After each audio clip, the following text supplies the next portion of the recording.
Welcome to the MasterMind Library. They call me Ferdinand, the bringer of balance, leader of many disciplines, and your host of the MasterMind Library, the home of the MasterMind Book Club. As y'all know, we've been reading from The Science of Mind by Ernest Holmes. Powerful material. And one of my assistant readers has been Trigger. I think Sincere was also an assistant reader for us as well. So we are in, I believe it would be called chapter 3. Hey, calm down. I do believe that it is chapter 3, but they don't have chapter names next to the chapters, or chapter numbers next to the chapters. So what we will have to do is call it chapter 3, I believe. And Elijah, go ahead and verify that all Wi-Fi is turned off. Well, all devices that are on Wi-Fi are off Wi-Fi. Thank you very much. So let's go ahead and let's scroll in the book to where we need to be at. Hold on, buddy. Hold on. Relax. Okay, so we are on mental healing, page 102. So that should be page 1. All right, boom. There we are. Mental healing. Let's make it a little bit larger so everybody can read it real easy. Yes, buddy. Okay. That's good like that. You doing all right, Trey? Okay. All right, we're going to get started real soon. We just want to make sure all the Wi-Fi was turned off so that we'll have a good signal. Right now, our signal is a little shaky. So we're going to work on that shaky signal. Y'all be patient with me. Looks like the signal's getting a little bit better. Did you turn off everything on Wi-Fi? It was already on. All right, go ahead and unplug the PS5 and unplug the Alexa. Oh, they're already unplugged. All right, cool. All right, y'all. Let's go ahead and get started. I'm going to make this just a little bit larger for everybody. There we go. All right. Mental healing.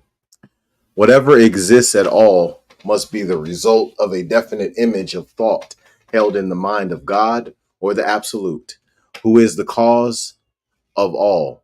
Whether we think of man as a projection of God, an emanation of God, a manifestation or a reflection of God, we must realize that God, or the first cause, holds man in his consciousness as a perfect being. Since the perfect mind could not conceive of an idea, if, on the other hand, we think of man as part of God, which some schools of thought teach, we should then have to realize that man, as a part of the divine being, must inherently be perfect. This is a conclusion which is unavoidable. But man does not appear to be perfect. He certainly appears to have many experiences which are far from ideal. There can be no question, but the human man suffers, is sick, and has pain and eventually dies. To doubt this would be to doubt the evidence of the only quality we possess whereby we may consider ourselves conscious beings at all. We must, then, reconcile our conclusion of perfection with an experience which is apparently not perfect. Individuality. While man must be, and is, a divine image or a perfect idea, yet he suffers and is sick. The answer to this is the same answer which can be given philosophically to the whole problem of evil, that man is an individual and does with himself what he wills. The scripture says, God hath made man upright, but they have sought out many inventions. Individuality cannot be automatically produced, but must be spontaneous. It could not be real individuality unless it had the ability to think as it choose. and it could not be individuality unless ability to think to choose were backed by a power to produce this choice. Because if nothing ever happened as the result of man's choice, he would live in a dream world, and his dreams would never come to objectification. This would be a world of illusion. But man has the ability to choose and is unified with a law which automatically produces his choice, whereas he does not have the ability to destroy the idea of himself. He does have the ability to deface it, to make it appear discordant, but he cannot destroy the divine image. We live in a universe of love as well as in a universe of law. One is the complement of the other. The universe of love pulsating with feeling, with emotion, and the universe of law, the executor of all feeling and all emotion. In taking up this lesson on healing, then let us remember that back of the man which we see is the divine image. There is a perfect concept held in the mind of the universe as an already accomplished fact, but man is subject to the law of his own individuality. Let us turn to the law and find what it says. In chart number 3, viz., that man is conscious mind or spirit. This stands for his objective faculty. The objective mind of man is his recognition of life in a conscious state. It is the only attribute of man that is volitional or self choosing. Consequently, it is the spiritual man. The conscious mind of man is the contemplator, the reflector. The universe is the result of the contemplation of the divine mind, or the Holy Spirit, which is God. God creates by contemplating his own I amness. And this contemplation, through law, becomes the objectification of the self realization of the infinite mind. Man reenacts God. The divine nature is reenacted in man. He is conscious mind and spirit, and as he contemplates, he reflects his thought into the universal subjectivity. It is received and acted upon. As mind or soul accepts these images of thought, it operates upon unformed substance and causes it to take definite form as body, which is unconscious form.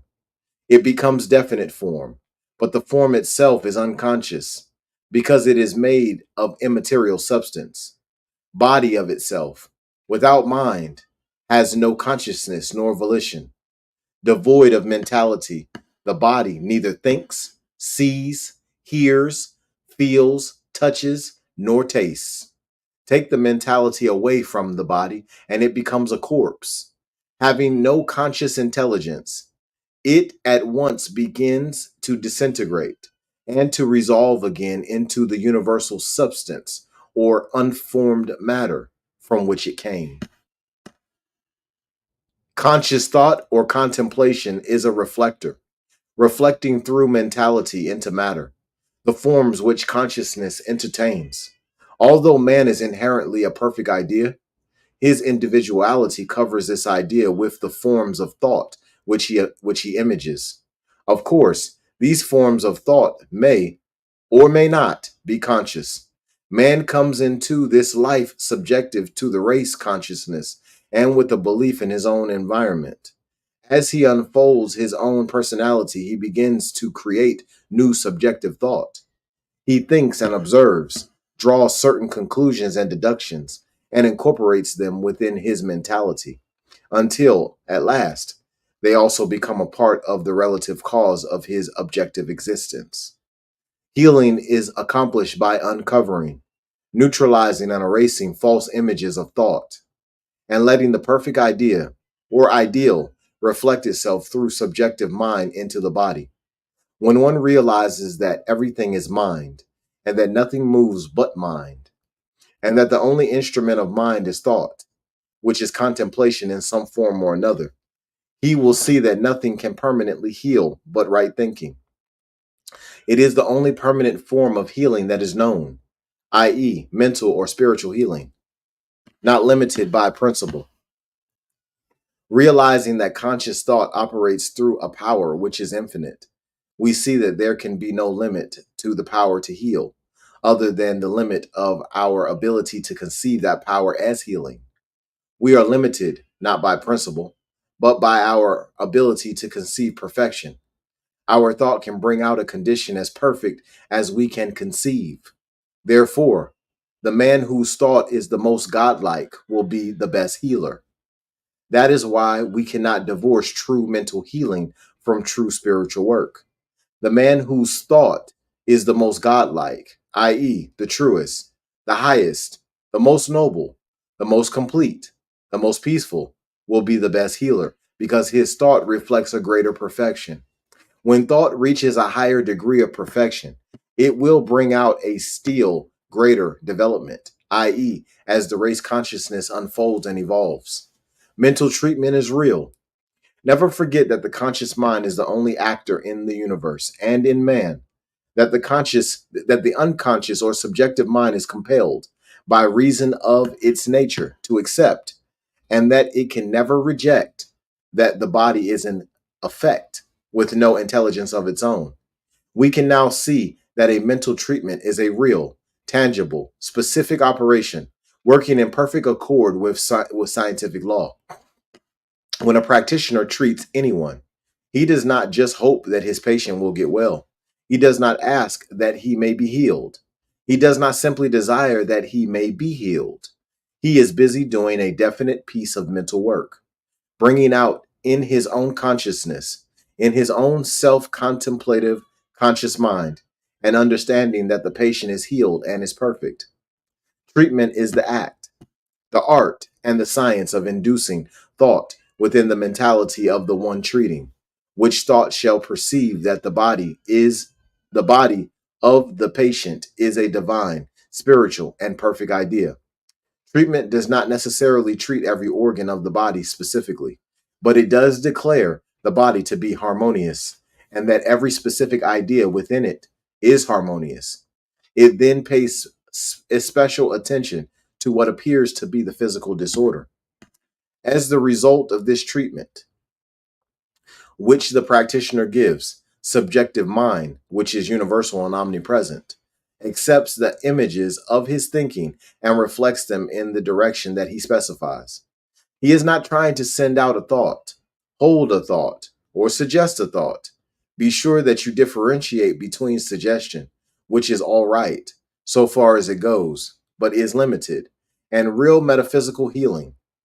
In metaphysical healing, we are conscious that we are dealing with a universal principle or law, which takes the impress out of our thought and acts upon it. Nothing can stop it. Someday we shall know that not even the thought of the patient can stop it. And then that argument will be ended. We are dealing with something that cannot and does not answer back nor argue. We are directing it for definite purposes, telling it to do certain things, which it does. This is what happens when we give a treatment. Since the law is infinite, there is no incurable disease, as opposed to a curable one. The law knows nothing about disease, it only acts. The practitioner says, "My word is the presence, power, and activity of the truth which is within me, which is almighty, which is God. There is none other." This word, then, is the law of the thing whereunto it is spoken and has within itself the ability, the power, and the intelligence to execute itself through the great law of all life. The word, being the spontaneous recognition of living spirit, infinite, ever present, and active, is now completely manifested in and through this person or thing about which the practitioner is thinking. Man comes through subjectivity. When man is born, he is born from pure subjectivity into objectivity. He is born from a subjective state of consciousness into an objective state, and he gradually grows into intelligence, self-conscious, objective understanding. When a baby is born into this world, it is purely subjective. It does not know enough to feed itself. It has no objective faculties, no judgment, no thought processes. but the minute it is born, it begins to develop an objectivity through observation. However, it takes a baby longer than it does any other animal, as it is more helpless. A child does not always gain its objective faculties quickly. Sometimes it never does during this lifetime. Irresponsible people never become completely objectified on this plane. They are still instinctively subjective. Born perfect. Since babies are born from subjectivities, they are born, generally speaking, from a perfect condition. You will find that practically everything, when it comes into this world, is perfect. It then takes on objectivity, but it brings with it subjectivity, certain tendencies. Very seldom does it bring disease. Very few diseases are inherited, in spite of all the claims that people make that they inherit heart trouble, tuberculosis, etc. They do not. What they do, however, is to inherit a subjective receptivity toward and a belief in those things. At first, children are happy, free, spontaneous. That is why we like them. They live instinctively. As they grow older and their emotions become more complex, and they hear people talk about death, trouble, divorce, love and marriage, and everything else that is good, bad, or indifferent, they begin to react to these emotions subjectively. Everything that opposes harmony and spontaneous unity will prove disastrous to the child's health, sooner or later. The inherited part is simply an inherited subjective tendency. Race suggestion. Another prolific source of disease is race suggestion. Race suggestion means the accumulated subjective tendencies of the human race. These tendencies are operative through any person who is receptive to them. These, then, are the sources from which most diseases come: conscious observations, suppressed emotions, subjective inherited tendencies, and perhaps three-fourths of them from race suggestion. Disease is impersonal. Disease is an impersonal thought force operating through people, which does not belong to them at all. Recognize that it is neither person, place, nor thing, and that there is no law to support it, that it is a coward fleeing before the truth, that there is nothing but the truth. There is no limitation imposed upon man anywhere. You must know that the power you are using is definite, scientific, dynamic, spiritual, absolute, and complete, and that it will work. Let no fear come into your thought.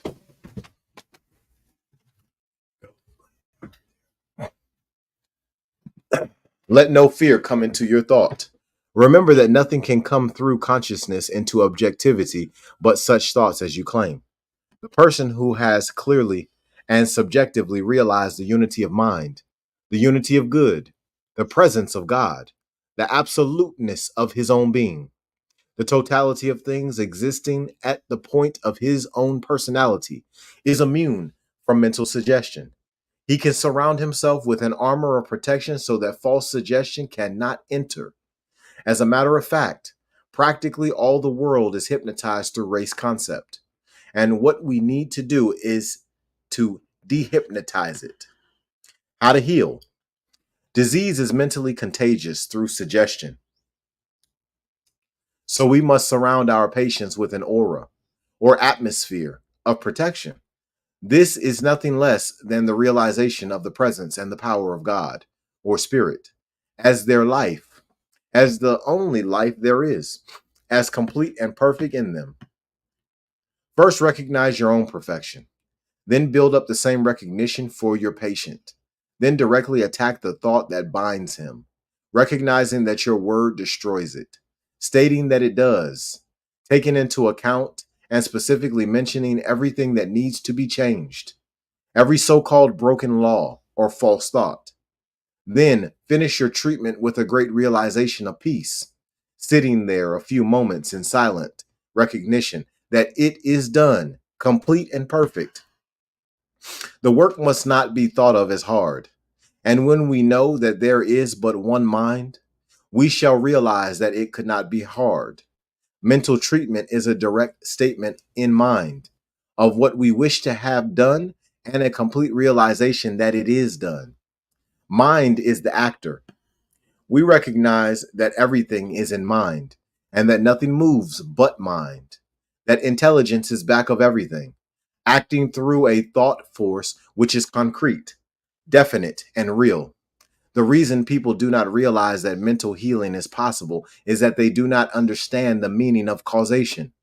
They do not realize that intelligence is back of all things, that there is but one fundamental intelligence in the universe, one common mind or one mind, common to all people. That which we appear to be is simply the point where this mind manifests through us. Man is an individualized center of God consciousness. Remember, all law is mind in action. Many disease that we have, many disease that we have must come through mind. Stop. Many disease, where were we? Every disease that we have must come through mind in order to operate through us. There is but one subjective mind in the universe. Upon this understanding alone is mental treatment possible, whether it be present or absent. If there were more than one, it would be impossible, for then there would be no common medium through which to work, think, or act. There is but one, and we are always thinking into it. So whether a patient is present or absent makes no difference. The only advantage in having him present is that you may talk to him and teach him, and by analyzing his thought, remove any mental complex or conflict. The question is often asked, is this subjective mind or law all that there is to the divine nature? No, of course not. There is the spirit and the soul of the universe, a dual aspect of that which is one. But when you are practicing mental healing, you are dealing with law, just as definitely as physicists deal with law. Disease is not always due to conscious thought. Any disease, in order to operate through the body, must first be a mental picture in the inner mentality. It must first be subjective if it is to become objectified. Disease is an image of thought held in mind until it appears in the body. This is all there is to it. While every disease is an effect and must first have a subjective cause, the subjective cause, 9 times out of 10, is not conscious in the thought of the person who has it, but is, perhaps, largely the result of certain combinations of thinking, which, gathering together around and through the individual who thought and received them, becomes operative through him. Certain combinations of thought, coalescing, produce a definite manifestation. So, while it is true that every disease has a direct prototype in subjective mind, it is also true that the individual who suffers from the disease, 9 times out of 10, never thought he was going to have that particular kind of trouble. We deal with ideas. You are dealing with ideas only. Let the physicians deal with bodies, if necessary. There is nothing wrong with medicine or manipulation, provided it relieves suffering. But lest the suffering come again, the mental cause must be removed. Never say to patients, don't take medicine, because if you do, the treatments will do you no good. For this is untrue. Say instead, if you feel like taking medicine or going to the doctor, do so. If you follow this method, the time will generally come when your patient will realize that he no longer needs the medicine. He will have unfolded out of the disease rather than have broken away from it. Actually speaking, no one needs to be healed. That is, health is an omnipresent reality. And when the obstructions that hinder healing are removed, it will be found that health was there all the time. So, in your work, do not feel that you must heal anyone. In fact, assume no responsibility for anyone's recovery. Have no doubts. Suppose when you treat a patient, you begin to feel a terrible sense of responsibility. What should you do? You should begin at once to treat yourself against that thought. for as long as you have it, there is a barrier to healing. Why? Because when you sift that sense of responsibility down to its last analysis, it is a belief that you cannot heal. Do you give in to that belief? Because it is nothing but a thought which says that you cannot heal. Nothing but a thought is saying, or could be saying, it. A chair could not say it. And since it is only a thought that says it, it is only a thought that can unsay it. Declare, my word has the power to heal, and you will find that doubt has gone. All right, we're on page 129. Let's go take a look at where we're going to stop at.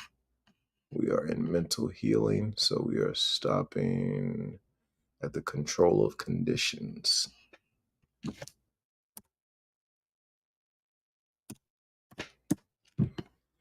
All right, let's see where we were. Healing is clear thinking. I hope I'm in the right place. 118. Okay, we're in the right place right here. Thinking in treatment. When you are given a treatment, you are thinking.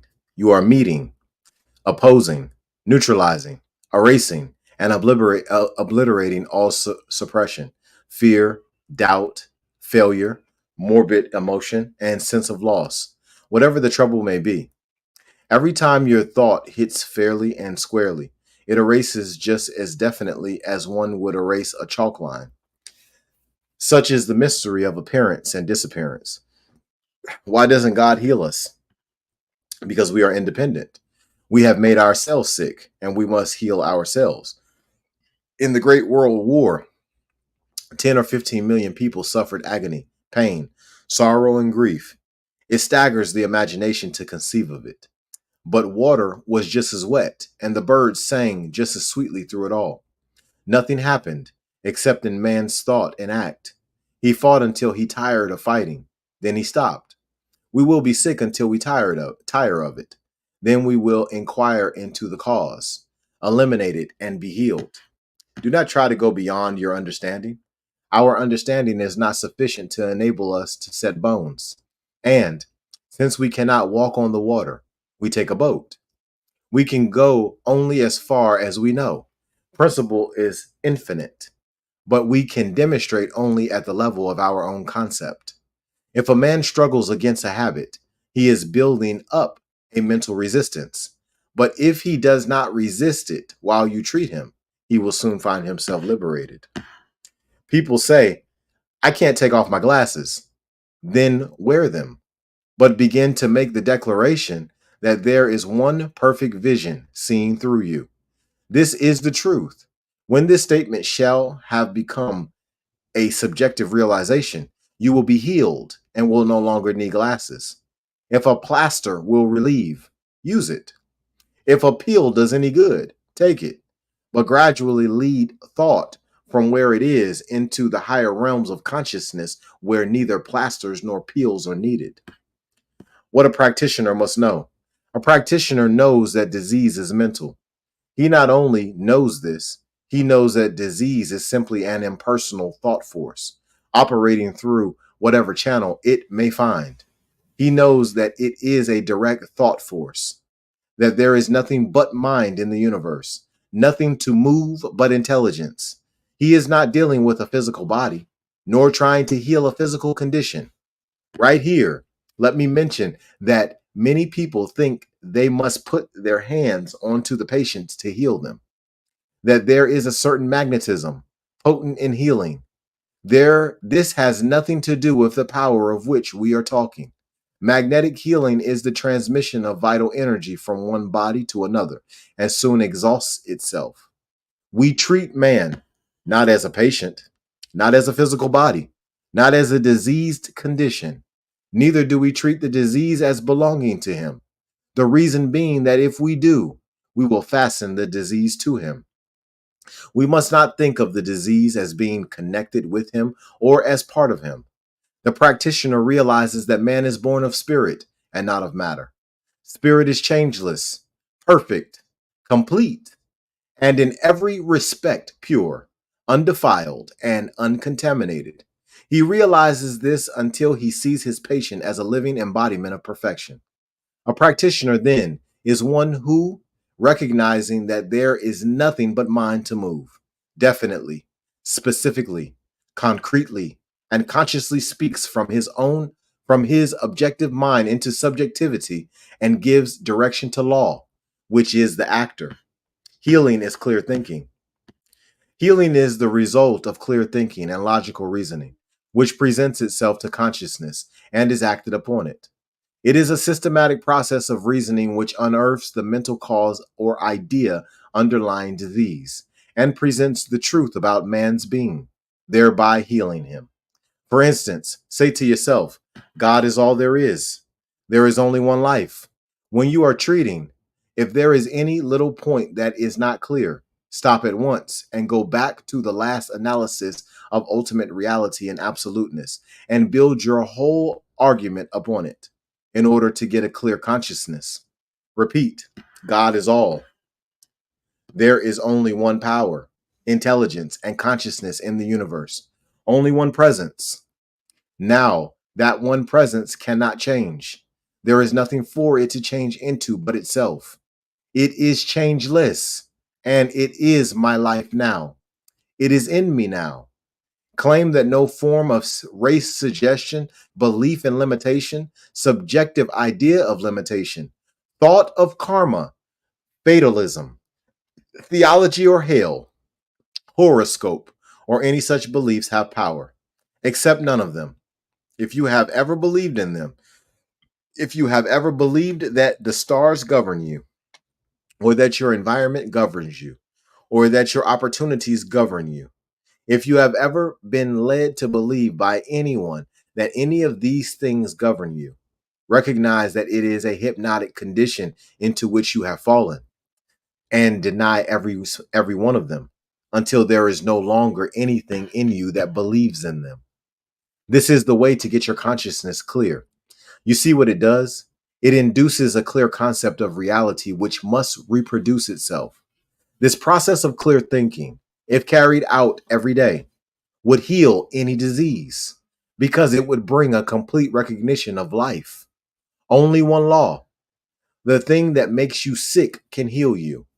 You do not need to look for a law of health as opposed to a law of disease, for there is only one law. This will give a great sense of relief since it means that there is no power to oppose a correct mental treatment. People often say to a practitioner, I want you to hold a strong thought for me.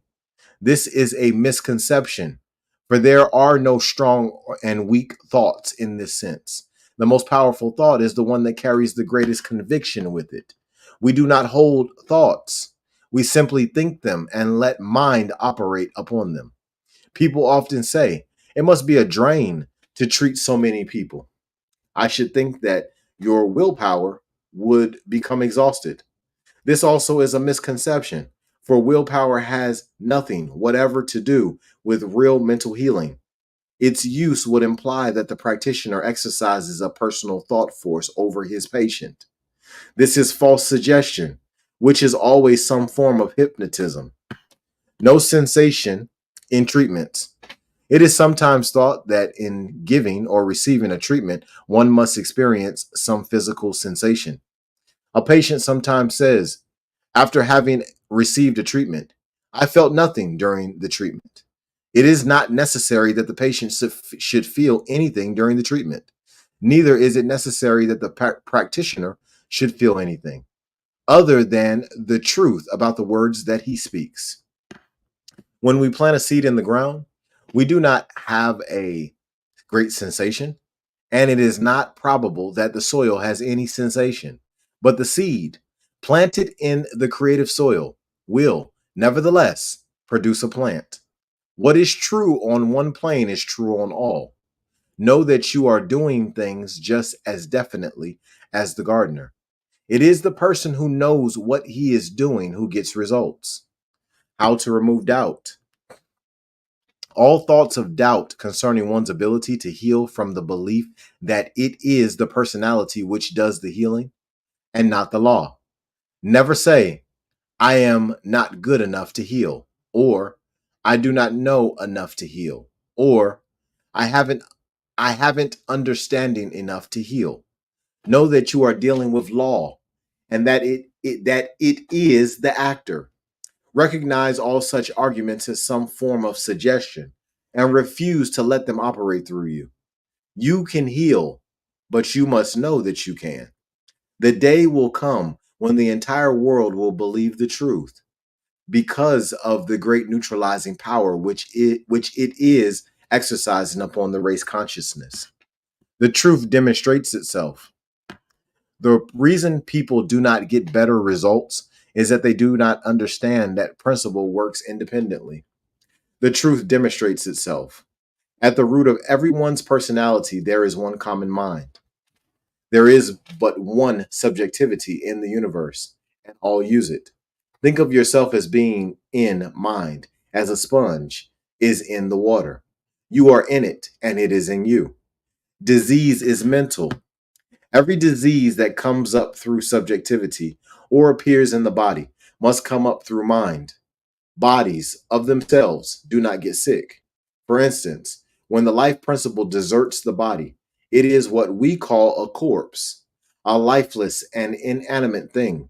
It no longer becomes sick. We understand that it could not get sick unless there were intelligence there to cognize the trouble. Since the body of itself cannot become ill or hurt or contract disease unless there is intelligence there to recognize and feel it. Disease is primarily a mental thing. Without mentality, it is not. And yet, with mentality, it appears to be. For instance, a contagious disease is physically contagious between two living people, but it is not contagious between two dead people. There must be intelligence, even in a contagious disease, for the body to contract it. The dead body cannot catch it from the living because the intelligence has departed. The medium of healing.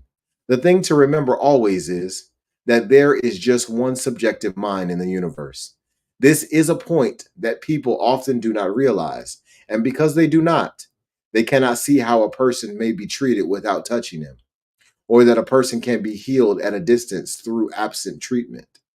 If there is but one subjective mind in the universe, and we all remember the meaning of subjective mind, it is deductive, receptive, plastic, neutral, impersonal, and creative. It is the stuff from which all things are formed. You can impress upon it a certain image of thought or a certain process of realization, and you will get a result, for it is the actor. Depend on principle. Through the proper use of this great subjective law, you can impress upon it a definite idea. And if you yourself do not withdraw that idea or neutralize it by an opposite one, the law will bring it into manifestation. What we need then is to learn the law governing this principle. When you give a treatment, you are definitely setting in motion a universal law which must not only accept what you say, but the way in which you say it.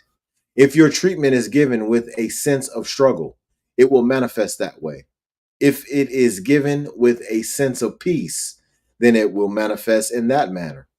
Remember that you need assume no personal responsibility for the recovery of your patient. All that you have to do is make certain statements which mind is going to carry into effect through him. One who understands the use of divine principle never tries to suggest, hypnotize, or nor personally influence anyone. He is always impersonal in his work. He is stating in mind directly what he wishes to have done. When you have occasion to treat yourself, call your own name and then proceed with the treatment, as though you were treating someone else. Disease will be healed, provided you get at its cause and remove it, and provided the one for whom you are working is willing to surrender that cause. You cannot heal anyone of his trouble if it is the result of some mental attitude which he will not surrender. In this case, find out what the mental attitude is and remove it. It is a practitioner's duty to uncover false ideas of life and replace them with the truth. If this can be done before the disease destroys the body, a healing will always follow. Definite work in healing. Principle is the power that made everything. It is absolute. It will not and cannot be denied. The only thing that can deny God is yourself. Do not think of disease as an entity, but as an impersonal thought force. In healing, you are separating the false from the true. The work is definite and dynamic, and is consciously done with a clear purpose always in mind. If your thought is clear and you are able to completely realize the presence of spirit in your patient, all the power on earth cannot hinder you from healing. Repeating treatments. Always come to a complete conclusion while giving a treatment. Always feel that it is done, complete and perfect. In the intervals between treatments, do not carry the thought of the patient around with you. To do so is to doubt, and this mental attitude must be completely overcome. Each treatment is a complete statement of the reality of being. The treatment should be repeated daily until a healing takes place. If it takes 5 minutes, 5 hours, 5 days, or 5 years, the treatment must be kept up until a healing is accomplished.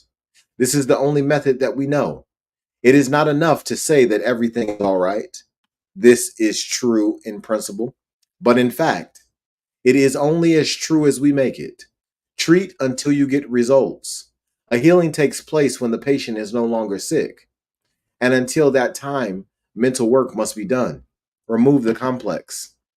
Suppose one is constantly saying, everything is all right in the world. People are wrong. Things are wrong. Conditions are wrong. Everyone is sick. Everyone is unhappy. Nothing is worthwhile. You, as a practitioner, must remove this complex. For these inner emotions create outer conditions in and through the body and are what cause a great deal of the sickness in the world. Treatment straightens out consciousness by clear thinking. When the inner consciousness agrees with the truth, when there is no longer anything within which denies the outer word of truth, then, and not until then, a demonstration takes place. Specifically, go over the thoughts that are wrong and use the power of your word to heal them. Healing pain. Use the thought of peace and the realization of a perfect presence. Know that in this presence there is no tension, there is no struggle, there is no fear, there is no sense of conflict. Know this until there comes know this until there comes to your own consciousness a deep, calm sense of peace and ease, and until every thought of pain is eliminated. Do this same, do the same in the case of fever. Treat until it is gone. Usually it will go like heat off of a stove. Headache. Suppose that every little Suppose that every little while you have a headache. A physician may say that it is caused by some nerve strain. A chiropractor may say that it is something out of joint. The osteopath may say that it is something else, and some other practitioner may say that it is something else. For each has found some twist in the body to fit his theory. All of these twists may be there, but the body could not twist unless you were there to twist it. The metaphysician goes to the twister and untwists his thoughts, thus freeing the twist in the body. We recognize all the good that doctors are doing, but we insist that the mentality must also be taken into account. Back of nearly every disorder, there is some complex or mental knot that needs to be untied. Generally, some suppressed emotion, which perhaps is centered around the affections, the likes and dislikes, the loves and passions, and everything that goes with them. All these knots must be untied, and it is the business of the practitioner to untie them. What right thought does. Right thought, constantly poured into consciousness, will eventually purify it. Disease is like a bottle of impure water.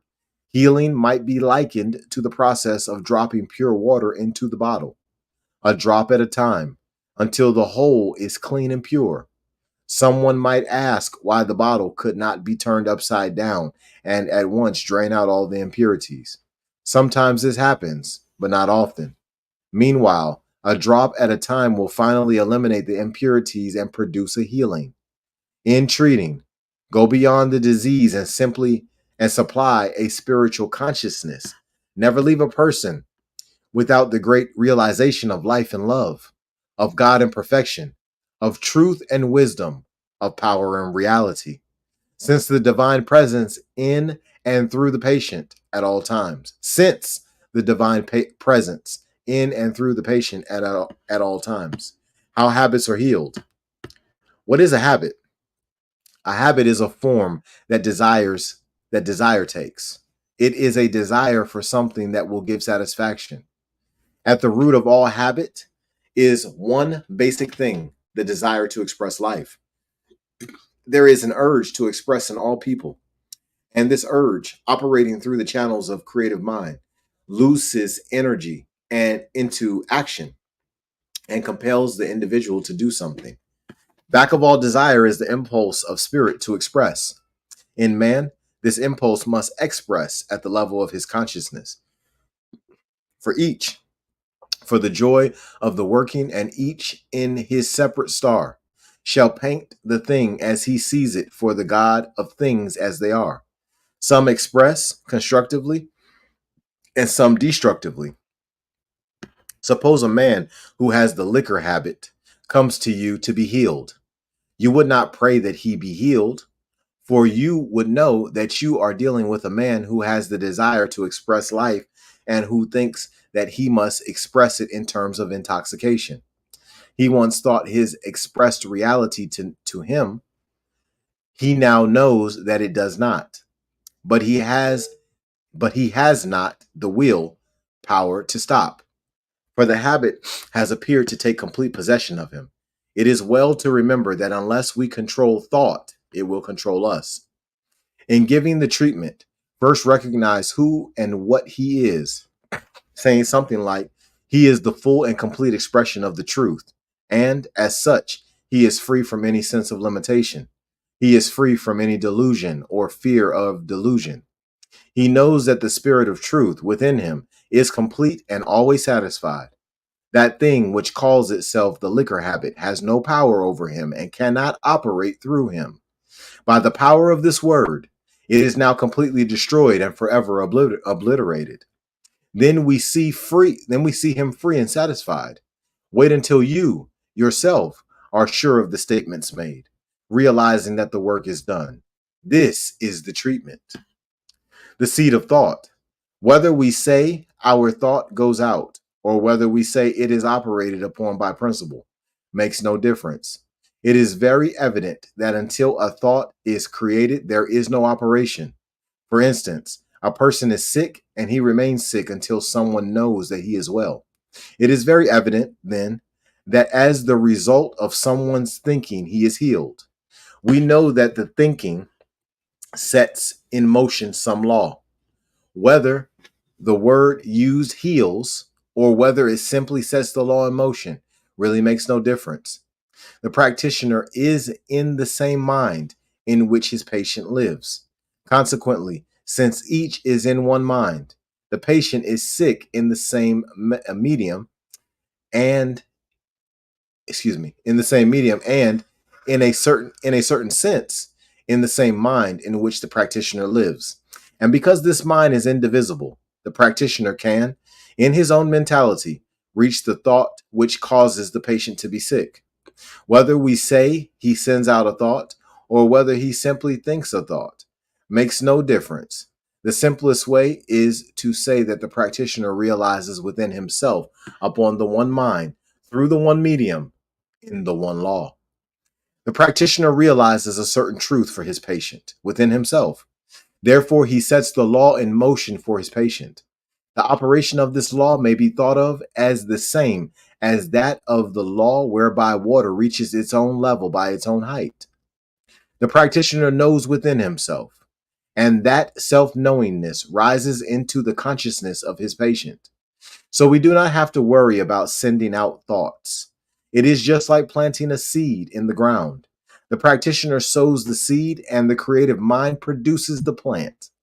Does the ground operate on the seed? Or does the seed operate upon the soil? We do not know, but we do know that when a seed is put into the ground, something operates upon it, and a plant is produced. And that unless a seed is put into the ground, no plant will be produced. What can be healed? What should we try to heal mentally? If we were dealing only with the power of our own thought, our limited concept, we could not heal anything mentally. But if we realize that we are dealing with universal principle, how can we set any limit to its power? People are sick because they cover a perfect idea with imperfect thoughts. For sickness is the result of subjectified thinking.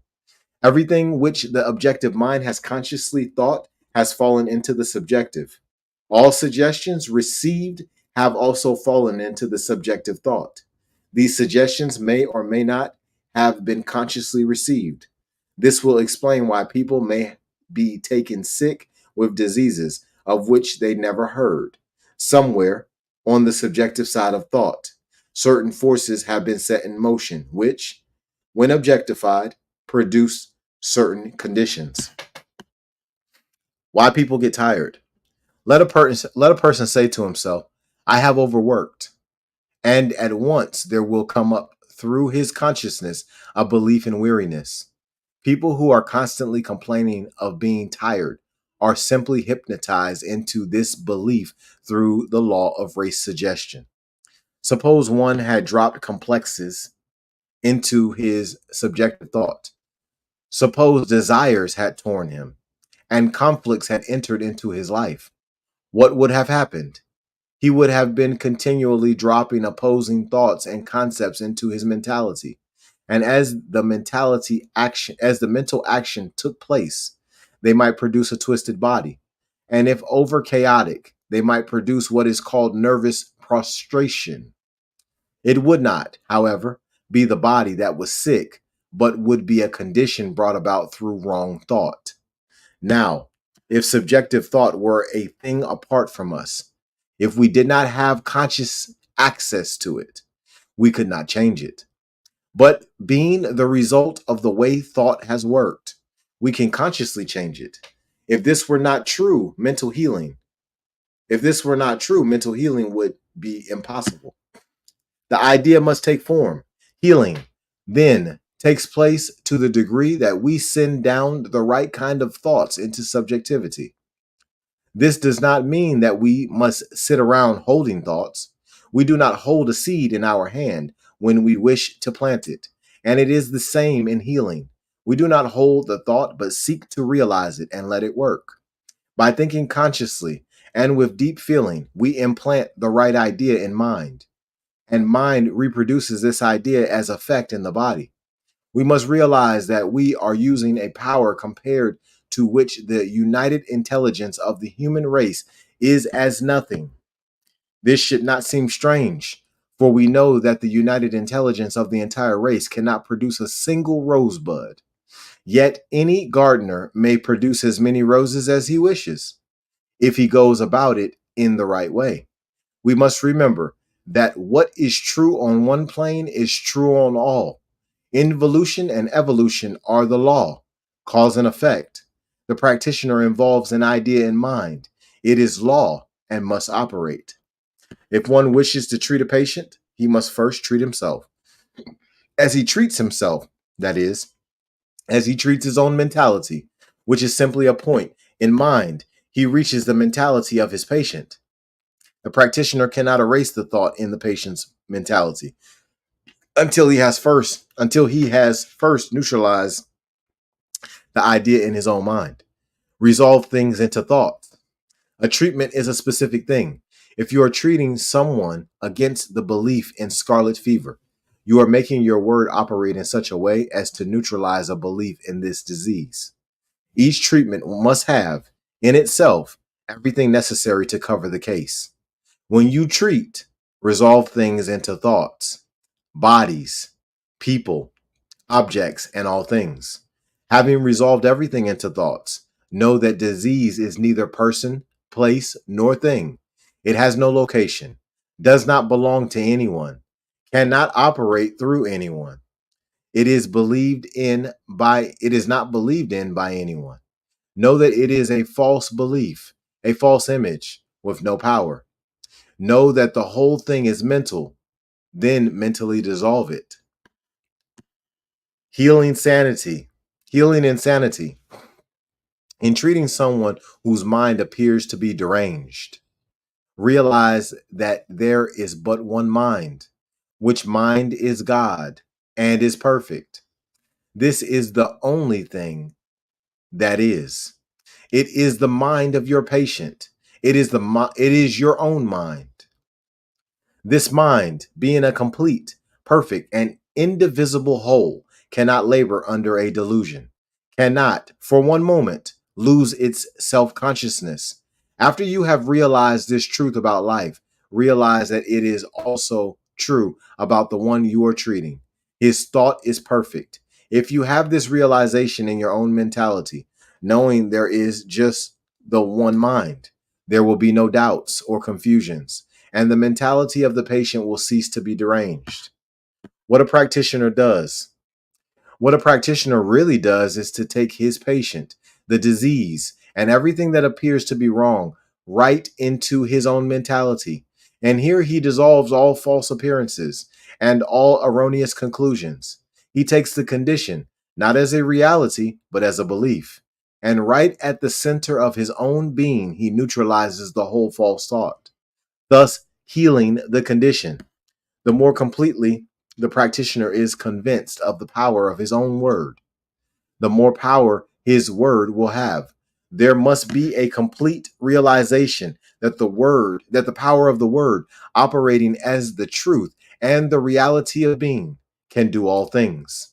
Therefore, the person whose consciousness is the clearest, who has the most complete idea of life, will be the best healer. Back of the appearance is the reality. Healing is not creating a perfect body or a perfect idea. It is revealing an idea which is already perfect. Healing is not a process, it is a revelation. Through the thought of the practitioner to the thought of the patient, there may be a process in healing, but not a process of healing. The process in healing is the mental work and the time it takes the practitioner to convince himself of the perfectness of his patient, and the length of time it takes the patient to realize his perfectness.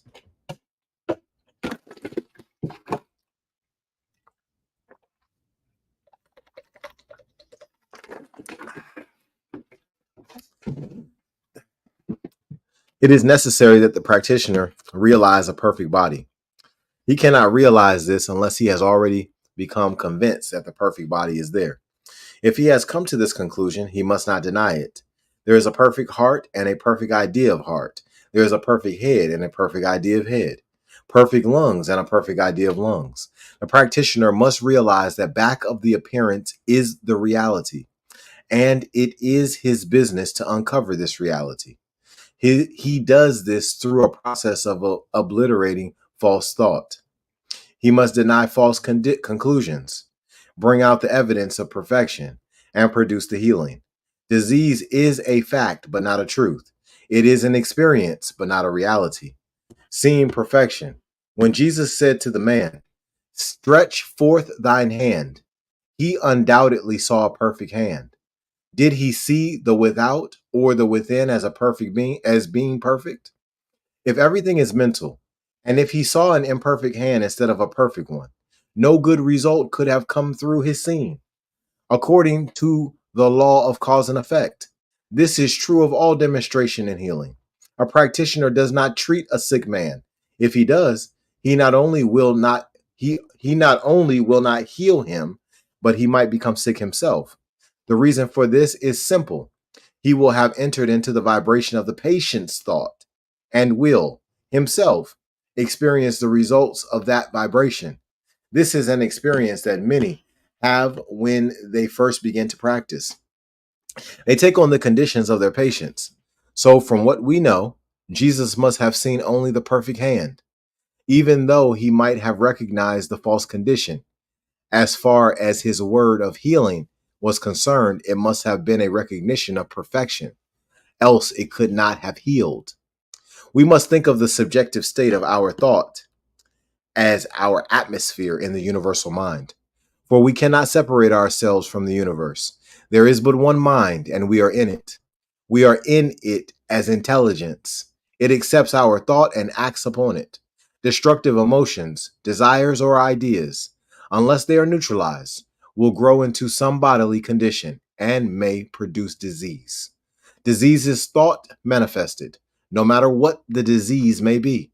We are surrounded by a receptive intelligence which receives the impress of our thought and acts upon it. Healing lung trouble. Suppose a person comes to a practitioner and says, I am dying of tuberculosis. What is tuberculosis? It is a belief in lung trouble, but lung itself is a universal idea, a perfect idea, and nothing has ever happened to it. It was, is, and will be, but man, through the creative medium of his thought, has caused an appearance of disorder and disease in the lung. Back of all trouble is a consuming passion, an unexpressed emotion, a strong desire. Healing will take place to the degree that the practitioner neutralizes this belief and perceives the presence of a perfect lung. He realizes that there is a perfect body, perfect lung, perfect being, perfect God, perfect man, perfect expression. He must bring his own thought up to this perception. The word he speaks is law. It is power. It knows itself to be what it is. It is the law unto the case. He is now conscious that the word he speaks will neutralize and entirely destroy the false thought and condition. He says, there is one body. This body is the body of God, and it is perfect. It is never depleted. Its vitality is never lowered. There is no wasting away of substance or burning up of substance, for substance is eternal, changeless, and perfect. He goes on until he covers what in his own thought appears to be the cause of the false condition. If he does this day after day, the patient begins to get better, though the practitioner never thinks of his patient other than that his word is being spoken for him. And he never wonders whether his word is taking effect, because he speaks into intelligence and lets it act. Perhaps, if it is a case that requires a great deal of attention, he treats morning, afternoon, and evening each time for a few moments. Otherwise, 10 or 15 minutes each day should be sufficient. Never think that a sick person is one who simply has a sick body. If you do, you will find yourself treating the body. Why shouldn't we treat the body? Because the cause of the disease is not in the body. The body is an effect and not a cause. Know that bodies and conditions never move. They are always moved upon. A sick person is one who has a sick thought. What about accidents? It is part of our belief that as soon as, and to the degree that, our minds become adjusted harmoniously to the universe, we will be less likely to have accidents. We do not send out thoughts. In practice, we do not try to send thoughts to our patients, for there is but one mind in the universe. We will say A represents a man who is sick. B represents a practitioner. B thinks into mind. And whether we say he is thinking within himself or somewhere else does not matter. He is always thinking into mind because he is mind. But one might say the patient thinks into his own subjective mind. Yes, but his subjective mind is only his atmosphere in the one mind. We must get this very clearly. Else, someday there will be a wall between our thought and its ability to heal some condition or some person who is at a physical distance. Both the patient and the practitioner think into one common mind. Therefore, when a patient comes to a practitioner for healing, the practitioner does not try to hypnotize him or suggest anything to him. He declares the truth about him. And to the degree that he brings his own consciousness to a true recognition of perfection, provided there is a receptivity in the thought of the patient, that man will be healed. Nothing can hinder it. The practitioner does not try to hold a thought or send out a thought. He simply tries to convince himself of the perfection of his patient. He does not try to make his word operate through his patient, but only attempts to know the truth of what he states. The patient must be receptive to the truth, and then the truth will heal him. The practitioner is dealing with universal law, backed by omnipotent power, which is divine principle. This is what Jesus meant when he said, "Ye shall know the truth, and the truth shall make you free." Every time we think, we are thinking into a receptive, plastic substance which receives the impress of our thought. When we stop to realize how subtle thoughts are, how unconsciously we think negation, how easy it is to get down and out, we will see that each is perpetuating his own condition. This is why people go from bad to worse, or from success to a greater success. Vision. Eye trouble is a belief in limited vision. It is a belief in a separated vision. God sees, and his is the only mind there is. It is our mind. Consequently, man sees, whether he sees it or not. Do not fear to claim this, because it is the truth. There is no obstruction to vision. There is no near vision, nor far vision. There is no false vision. There is no weak vision, nor blurred vision. There is one perfect seeing, which is now seen through and in me. Healing constipation. Constipation is due to a belief in limitation or burden and is healed by knowing that there is no restriction, no inaction, no limited action, no bondage, no fear, no congestion. Make the thought realize that there is nothing but freedom, that all action is normal, harmonious, and perfect. Very often, the word of healing is spoken and does not appear to operate because some obstruction hinders it. Some people are obstinate, resistant, stubborn, and they must be healed of their beliefs. There is no resistance to truth, no thought anywhere which can hinder consciousness from perceiving the truth. Whatever the false condition is, array mental argument against it in an opposite manner. Turn the thought over and over until either by reason or by chance you hit upon the thing that is wrong. Anyone can heal if he will do this, just as anyone, if he goes into the garden and drops seed into the ground, will cause plants to grow. Anyone can heal who can get away from the effect long enough to perceive a different cause. In every treatment, the thought of fear must always be handled.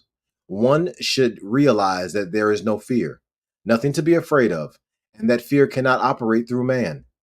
Disease, not an entity. Man is fundamentally perfect. This is our whole premise. Perfect God, perfect man, perfect being. This is the whole basis of the argument. Always separate disease from the person suffering with it. Declare very frequently that disease is neither person, place, nor thing, that it has no location, no avenue through which to express itself, no expression, no one through whom to express. Never locate disease, because thoughts are things, and if located, they will operate. Always separate the belief from the believer, for nothing ails the real man. Nothing ever did or ever will. Throat trouble.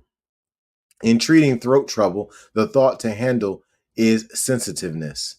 No one would ever have throat trouble if his feelings were never hurt.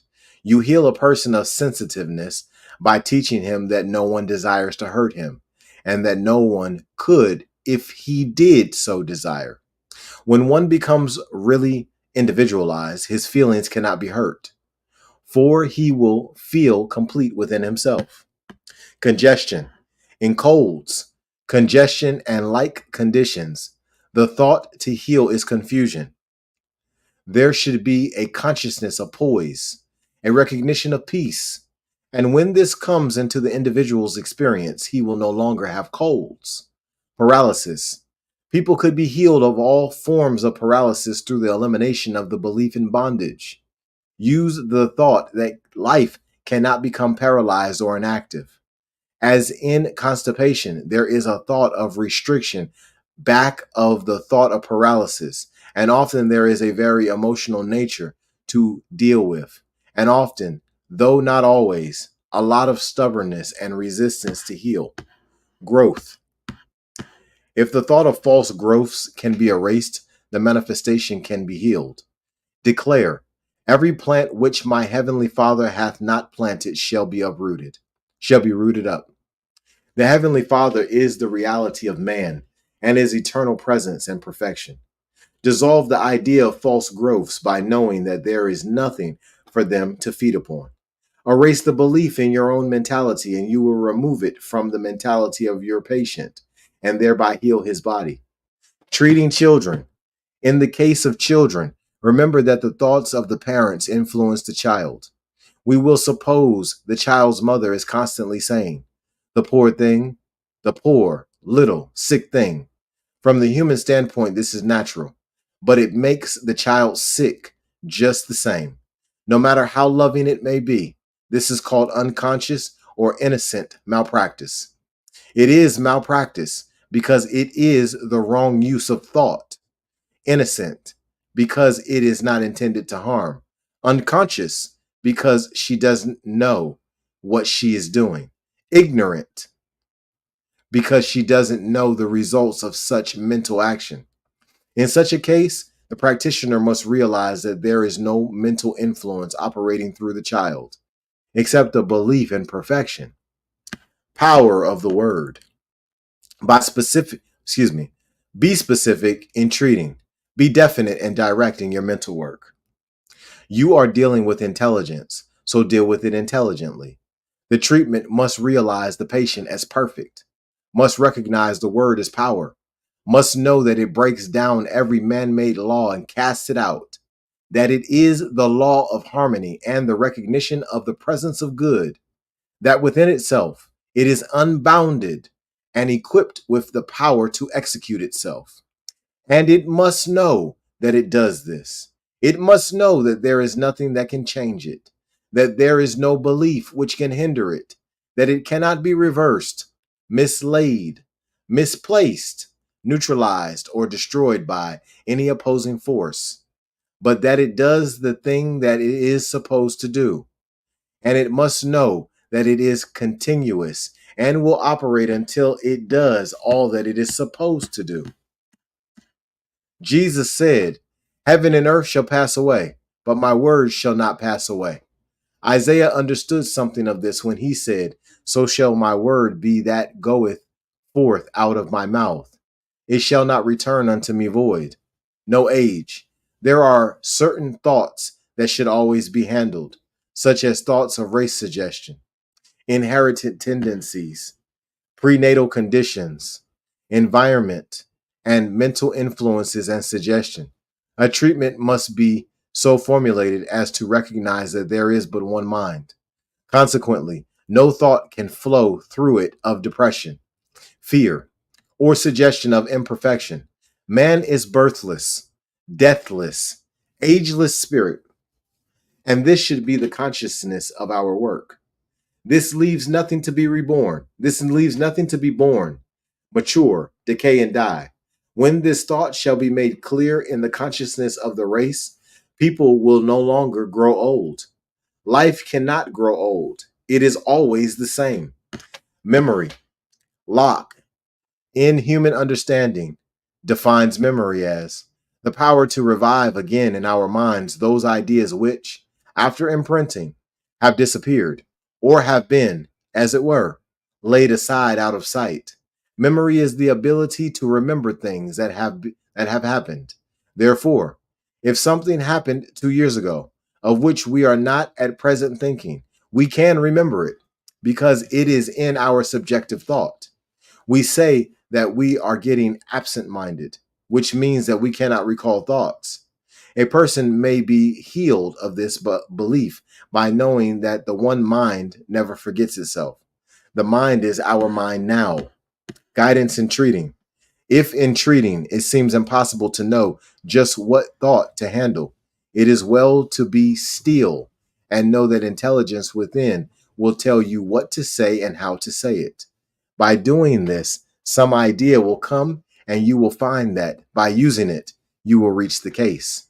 How to heal. Never say, here is a patient whom I must heal. For if you see him from this angle, how are you going to heal him? If you see a sick man, he will remain sick. So far as you are concerned, you cannot heal while you see sickness. Disease is neither person, place, nor thing. Nobody believes in it. It has no action or reaction. It is neither cause nor effect. It has no law to support it, and no one to operate through. There is no one to talk about it or believe in it. You have nothing to do with the patient's thought as a personality, for as your own thought clears, it will heal him. When you give a treatment, first eliminate all thought and fear from your own thought.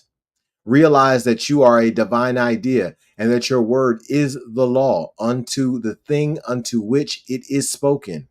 This is what gave Jesus his power, for he taught them as one having authority and not as the scribes. Remove doubt. Suppose a practitioner is not able to convince himself of the truth of the statements which he makes. How is he going to bring himself to the point of belief? By repeating the affirmation, dwelling on its meaning, meditating upon the spiritual significance of it until the subjective state of his thinking becomes clarified. This is the only reason for repeating treatments, for one treatment would heal anything if there were no doubts. Repeated treatments induce within consciousness a divine concept of an already established fact, even though the fact may not already have become objectified. This is why mental healing is a science.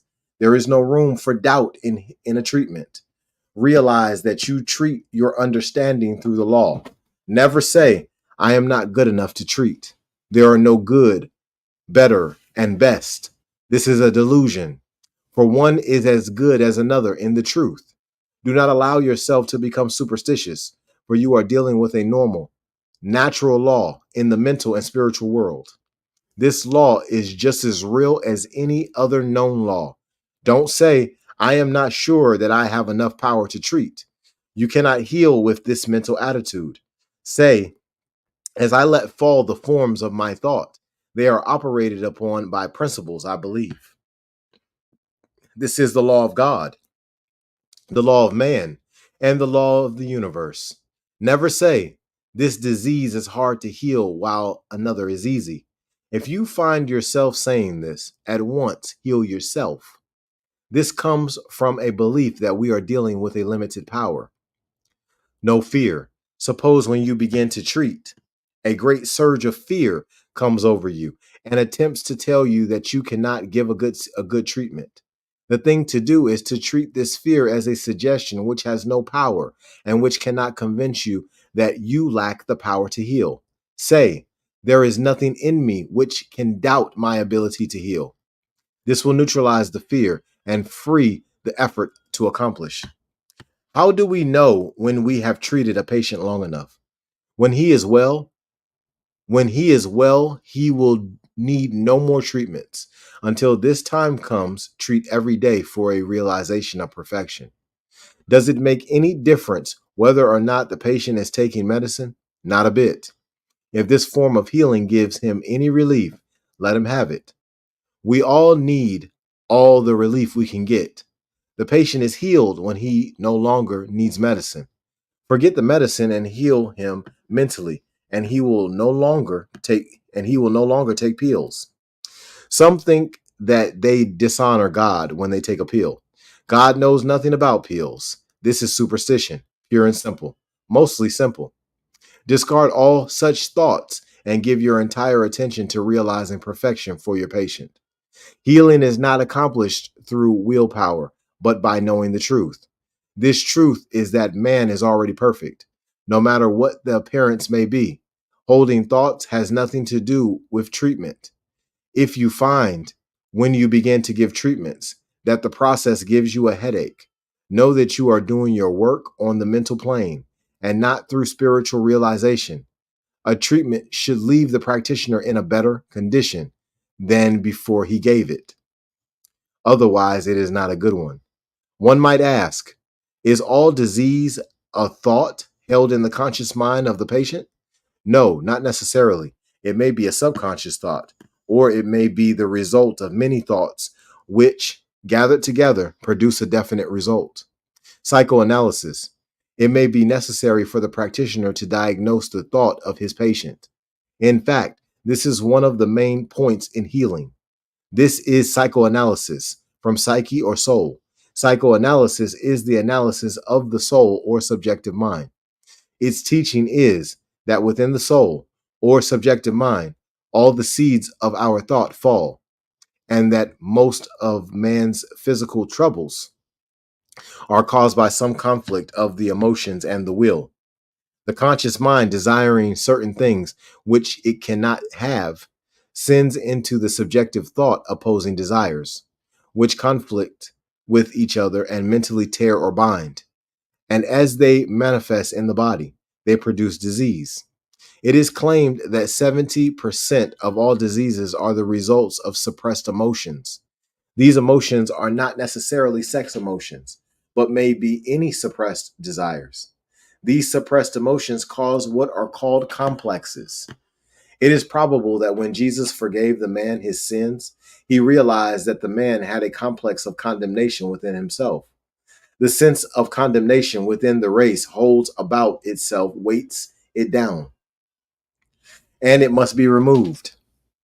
This explains why Jesus said, "Thy sins be forgiven thee." It is feeling that hurts. The thinking man thinks things out, resolves everything into its normal parts, and so avoids complexes. It has been said, life is a comedy to him who thinks, a tragedy to him who feels. The practitioner talks to his patient, shows him the law of mind, teaches him the way, diagnoses his thought, points out to him that certain mental attitudes produce certain physical results, teaches him how to be harmonious in his thinking, how to be at peace, how to trust and believe in the good, lifts him up mentally and spiritually, and supports his thoughts until he can stand alone. A practitioner must be filled with a spirit of divine compassion. He must have a deep, underlying sense of unity and sympathy, else he will do but little. But he must have sympathy with his disease. The only guarantee of our divinity is in its expansion through our humanity. Consequently, an enlightened soul understands the meaning of sympathy and exercises it, but not morbidly. Deal only with thoughts. In mental treatment, the practitioner deals with thoughts and does not treat bodies or conditions. He never manipulates, nor need he lay his hands on his patients. He does not hypnotize them. He does not care where they are when he is treating them, or what they are doing, for this would be a limited concept. The practitioner's work begins and ends within his own consciousness. Nervousness. The thought to cover in nervousness are ones of peace, poise, and power. There is nothing twitching of the nerves. There is no strain or struggle in the universe. Things move harmoniously, quietly, and normally. And this action, which is the action of life, is the truth about the one you are treating.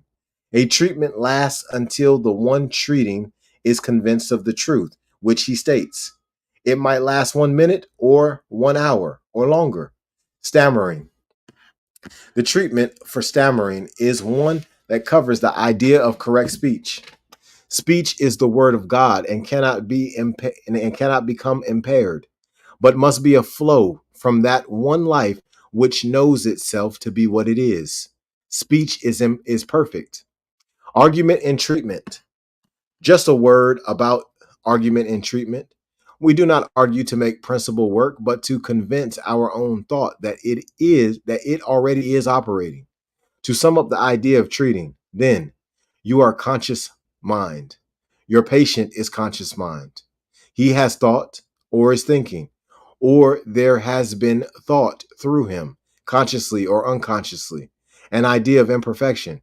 You, as conscious mind, remove this something which says that he is imperfect. The treatment begins and ends within your own mentality. It must cover the case and leave nothing to be sick, sin, or die. Then it will be effective. meditation and treatment, and uplifted receptivity to spirit will always produce good results. A deep inner sense of the unity of all life enables one to feel the great conscious mind and spirit of the universe. Flowing through his mentality is the presence and the power of an infinite life, truth, and love. We should sense that back of the word which we speak is the power of the universe surging to express itself. Then speak the word consciously, knowing that it is law. Note, read and carefully study Teaching and Addresses, Edward S. Kimball. The Law of Mind and Action, F. L. Holmes. The Faith That Heals, F. L. Holmes. Christian Healing, Fillmore. Lessons in Truth, Cady. Primary Lessons, Millets. Outwitting Our Nerves, Jackson.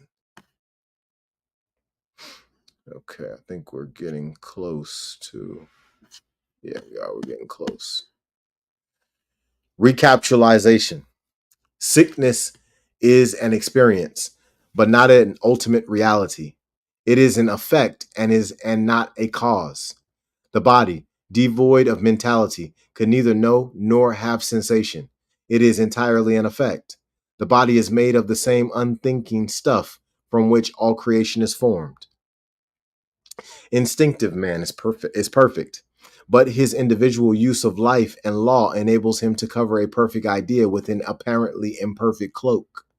Man comes into objectivity with the tendency of the race already subjectified within him through race suggestion. The race believes in sickness and limitation, and this suggestion is more or less operative through all people. The suggestion works through the field of subjective state of race thought and will operate through any individual who is receptive to it. As man becomes individualized, he consciously thinks and continuously pours suggestions into his subjective thought, which is the silent builder of the physical body. Through the field of subjectivity, thought always works out to a logical conclusion. Man does not necessarily consciously think that he is to have a certain type of physical trouble, but the physical correspondent is a logical outcome of what he thinks. Disease of itself is neither person, place, nor thing. It is an image of thought, consciously and unconsciously held somewhere in mind, and will externalize wherever it finds an avenue of operation. Disease is entirely mental in its origin, since no person could be sick unless he had intelligence. It is the result of thinking about and believing in duality or a power apart from God. Disease can be healed through reversing the thought and turning to the spiritual realization of life. It is impossible to divorce real mental healing from true spiritual realization, since God is all. The use of mental argument in healing rests upon the theory that we are surrounded by a universal mind which reacts to our thought. Right mental practice is the constructive use of mind, i.e., a mental argument given for the purpose of presenting the spiritual truth about man. Wrong mental practice is the destructive use of mind, i.e., a mental argument given for the purpose of presenting a false claim about man. Right mental practice is called the spirit of Christ. Wrong mental practice is called the spirit of Antichrist. It is malpractice and may or may not be consciously used. To think of anyone in a negative way is some form of malpractice and is harmful. Malpractice may be ignorant, innocent, or malicious. It is always some form of suggestion. Man is known in mind by the name he bears, and any statement made in mind about his name will cause some action to take place through law towards him. This is the basis of all mental healing. A practitioner is one who receives man as a spiritual reality. Since there is but one mind, the practitioner does this within himself. Through the medium of the one mind, these statements rise to objective conditions in his patient, according to the practitioner's belief and according to the ability of his patient to receive the truth. Healing is accomplished through the act of setting subjective law in motion. The more spiritual or godlike the mentality of the practitioner, the more powerful the treatment. A mental treatment begins and ends within the thought of the practitioner because he is in the same mind in which his patient lives. Treatment is inducing right concepts within the subjective side of life. Absent and present treatments are the same, for there is no absence in the one presence. One disease would be as easily healed as another if the thought were as sure of itself in one case as another. There is no personal responsibility in healing. The practitioner directs the power and lets it work. One does not hold thoughts in mental healing. He looses thought. A practitioner does not try to suggest, hypnotize, or mentally influence. He simply knows that man is now a spiritual being and holds to that belief, no matter what the appearance may be. Right mental treatment does not tire the one giving it. Personal magnetism has nothing to do with mental healing. The whole basis of the possibility of mental healing rests upon the premise that we all live in one creative mind, which reacts to our belief. It is as though there were a universal ear listening to and hearing everything that we say, feel, or think, and reacting to it. Healing is not a process, but a revelation. For the revealing of the perfect man always heals. The process is the time and thought it takes to arrive at the correct understanding of man's perfect state in spirit. Anyone can heal who believes that he can, and who will take the time to put that belief in motion through the law. To daily see the perfect man and to daily declare for his objective appearance is correct mental practice and will heal. A treatment recognizes that all in mind and that everything is mental. It resolves all disease into thought, neutralizes the false thought, and recognizes the true. Nothing can stop it from operating except a lack of faith in the reality of the truth and man's ability to use it. Hold on 1 second, y'all.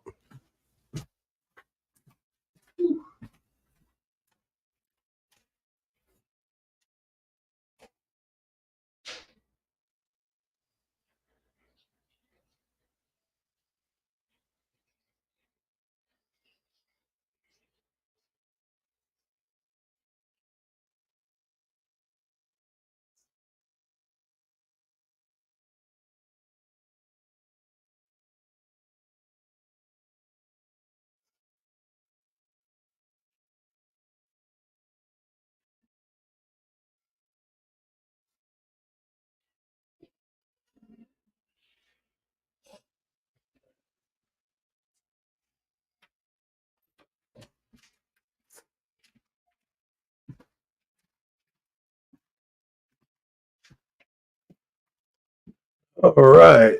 Thank y'all for allowing me to take that quick break. In giving mental treatment, the practitioner first realizes his own being as spiritual. Then he recognizes the perfect state of his patient's being. Then he attacks the false claim and brings the evidence of truth to bear against it, thinking in such a manner as to completely destroy the false claim and to realize the truth.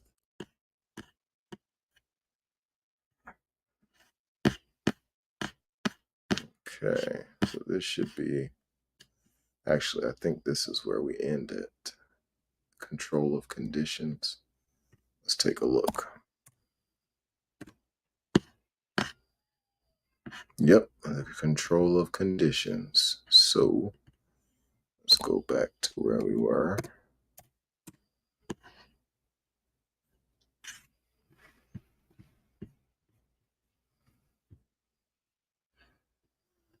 All right, so that brings us to the end of the current chapter. And on our next episode, we'll be reading the control of conditions. But I want y'all to know, I'm telling y'all right now, this is some powerful material. And if you're a physician, I highly recommend that you're reading this material if you're a physician. I think that a lot of physicians out here are ineffective. And the reason why they're ineffective is because they don't understand the ways to help a person heal. There is one mind. There is one set of thoughts moving through the whole multiverse, moving through everything that has thought, that has intelligence. And if we tap into that, then what we set ourselves up with is helping those around us to have success in the things that they choose to have success in. So this is a book that I would say that all physicians need to read. Doesn't matter whether you're a naturopathic doctor or you're a medical doctor. Read this book. Highly recommend it.